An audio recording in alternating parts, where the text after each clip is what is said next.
సీమ తన భర్త విజయ్, కొడుకు సంజయ్లతో కలిసి జీవించేది. సీమ భర్త విజయ్ కొన్ని నెలల ముందే గవర్నమెంట్ ఉద్యోగం నుంచి రిటైర్ అవుతాడు.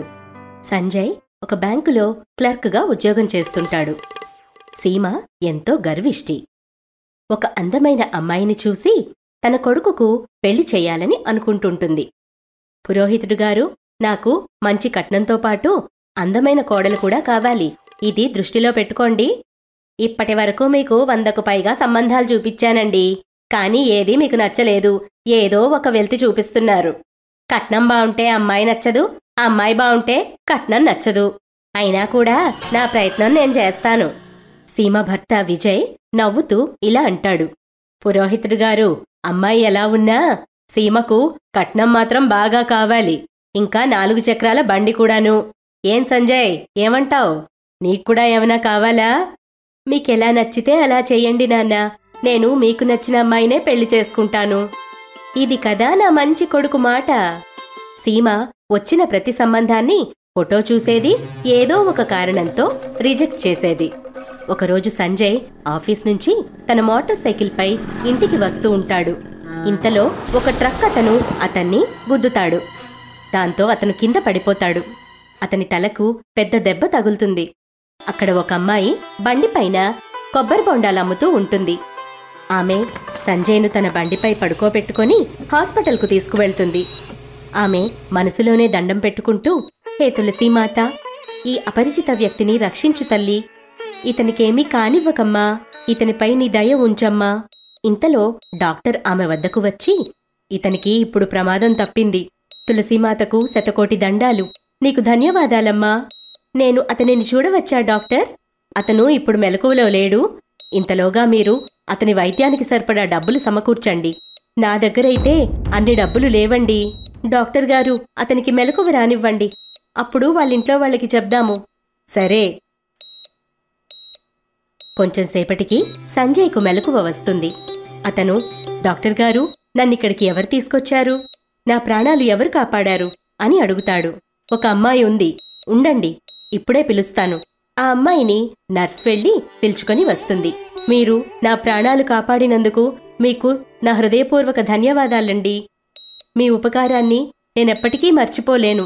అయ్యో, ఒక మనిషిగా అది నా బాధ్యత.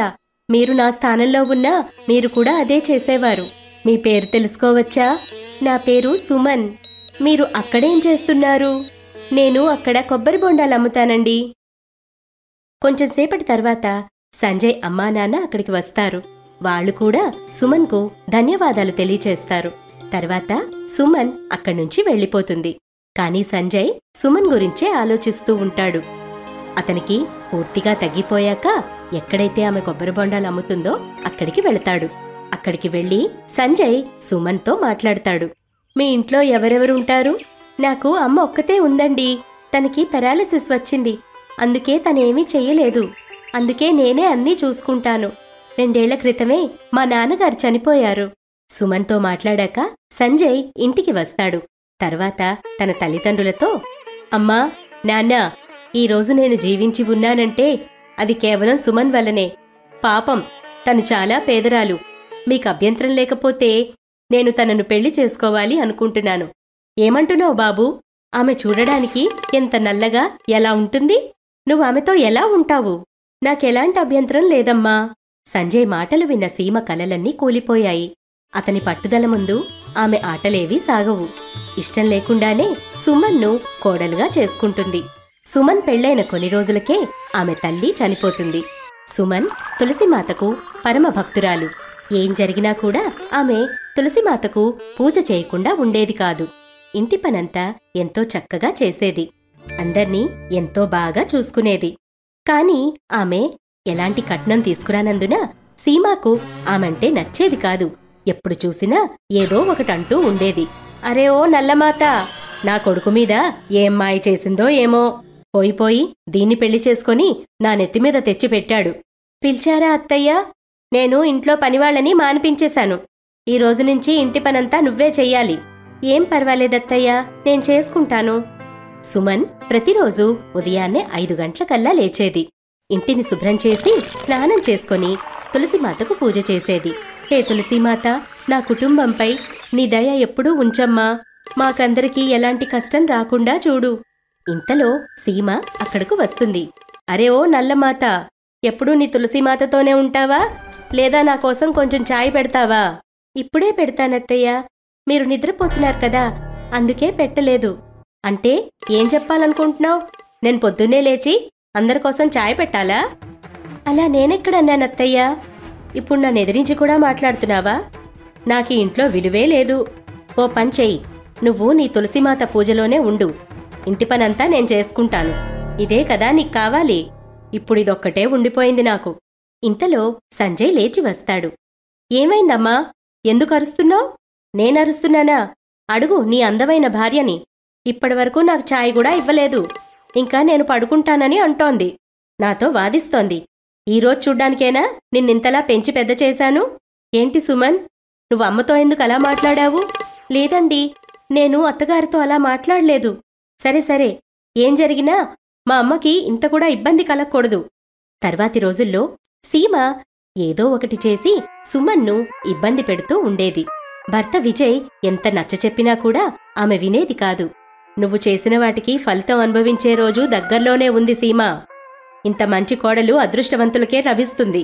నువ్వు చూస్తే అందం, డబ్బులు కావాలంటావు. నిన్న దేవుడు కూడా మార్చలేడు. మీరే మెచ్చుకోవాలి ఆమెని. అందం లేదు, పైగా డబ్బూ లేదు. ఇక్కడికొచ్చే అర్హతే లేదు ఆమెకి. ఒక్కోసారి సుమన్ వండిన వంటల్లో ఎవరూ చూడకుండా సీమ కొన్నిసార్లు ఉప్పు కలిపేది, కొన్నిసార్లు కారం కలిపేది.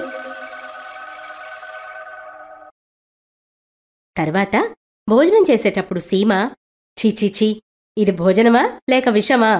దీనిలో ఫుల్లుగా ఉప్పే ఉంది అనేది. ఏమైందమ్మా? ఈ భోజనం తినే విధంగా లేనేలేదు. ఎప్పుడైనా రుచిగా వండిందా? ఈమెకు వంట చేయడమే రాదు. ఎప్పుడు చూసినా తులసీమాత పూజలోనే లీనమై ఉంటుంది. అవును, ఇందులో చాలా ఉప్పున్నది. కానీ నేను చాలా జాగ్రత్తగా ఉప్పు వేశానండి. అలా ఎలా అయ్యింది? నేను మొదటే ఈమెను పెళ్లి చేసుకోవద్దని చెప్పాను. కానీ నువ్వు నా మాట ఎప్పుడు విన్నావు? ఇప్పుడు అనుభవించు. సుమన్, నీకేమీ రాకపోతే అమ్మ దగ్గర నుంచి నేర్చుకోవచ్చు కదా. ఇలా రోజులు గడుస్తాయి. సుమన్ అత్తగారు పెట్టే బాధలన్నీ భరిస్తుంది. పెళ్ళై 2 ఏళ్లవుతుంటుంది. కాని ఇంకా ఆమె తల్లి కాలేదు. ఇప్పుడు సీమ ఆ విషయం మీద సుమన్ను సతాయించడం మొదలుపెడుతుంది. ఈమె దేనికి పనికిరాదు. సంజయ్, ఇప్పుడైనా నా మాట విని ఈమెను వదిలేసి 2వ పెళ్లి చేసుకో. అందరం హాయిగా ఉంటాం. అసలు ఈమెలో ఉన్నదేమిటి? ఇప్పటివరకు ఇంటికి ఒక వారసుణ్ణి కూడా ఇవ్వలేదు. ఇప్పుడు సంజయ్ కూడా తల్లి మాటలు వినడం మొదలుపెట్టాడు. ప్రతి విషయానికి సుమన్ను దోషిగా మాట్లాడేవాడు. అతను కూడా 2వ పెళ్లి గురించి ఆలోచించడం మొదలుపెడతాడు. అమ్మా, కావాలంటే నాకు 2వ పెళ్లి కోసం అమ్మాయిని వెతుకు. ఇప్పుడు కదా తెలివైన మాట చెప్పావు. నేను రేపే పురోహితుడితో మాట్లాడతాను. మరుసటి రోజు సీమ పురోహితుడిని పిలిచి మాట్లాడుతుంటుంది. ఈ మాటలన్నీ సుమన్ వింటుంది. తులసికోట వద్దకు పరిగెత్తుకొని వెళ్ళి, అమ్మా, నన్నెందుకిలా శిక్షిస్తున్నావు? ఇలా జరగనివ్వకమ్మా. నా జీవితం పాడైపోతూ నువ్వు చూస్తూ ఊరుకోకూడదు అంటుంది. ఇంతలో సీమ అక్కడకు వస్తుంది. సుమన్ జుట్టు పట్టుకొని, అరే ఓ నంగనాచి, ఇక్కడ కూర్చునేడుస్తున్నావు? నీ తులసిమాత ఏం చేయగలదు?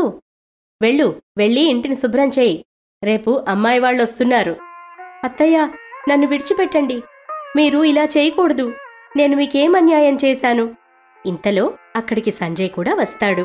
తన బెల్ట్ తీసి సుమన్ను కొట్టడం మొదలుపెడతాడు. నువ్వు అమ్మ మాటలు వినువా? నన్ను 2వ పెళ్లి చేసుకోనివ్వవా? ఉండు, నీ పని చెప్తాను. అప్పుడు తులసి చెట్టు వేళ్లు పెరగడం మొదలుపెడతాయి. సంజయ్ను అతని తల్లిని కట్టివేస్తాయి. అరేరే, ఏం జరుగుతోంది? తులసి చెట్టు వేళ్లెలా పెరిగాయి? ఏం జరుగుతోంది? రక్షించండి, ఎవరైనా కాపాడండి. కొంచెంసేపటికి తులసిమాత అక్కడ ప్రకటితమవుతుంది. అమ్మా, నువ్వే స్వయంగా వచ్చావా? అవును సుమన్, నేను నా బిడ్డను అలా దుఃఖంలో ఎలా విడిచిపెట్టగలను? అప్పుడు సంజయ్ అతని తల్లి, మమ్మల్ని క్షమించు తులసీమాత, మా వల్ల పెద్ద తప్పు జరిగింది. మేము సుమన్ను చాలా కష్టపెట్టాము. మమ్మల్ని క్షమించమ్మా. అవునమ్మా, వీళ్లను క్షమించి వదిలేయి. ఇది నా ప్రార్థన.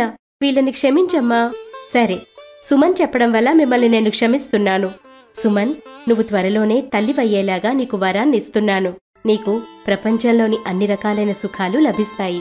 ఇలా చెప్పి తులసిమాత అక్కడ్నుంచి అంతర్ధానమైపోతుంది. సంజయ్ ఇంకా అతని తల్లి వారి తప్పులు తెలుసుకుంటారు.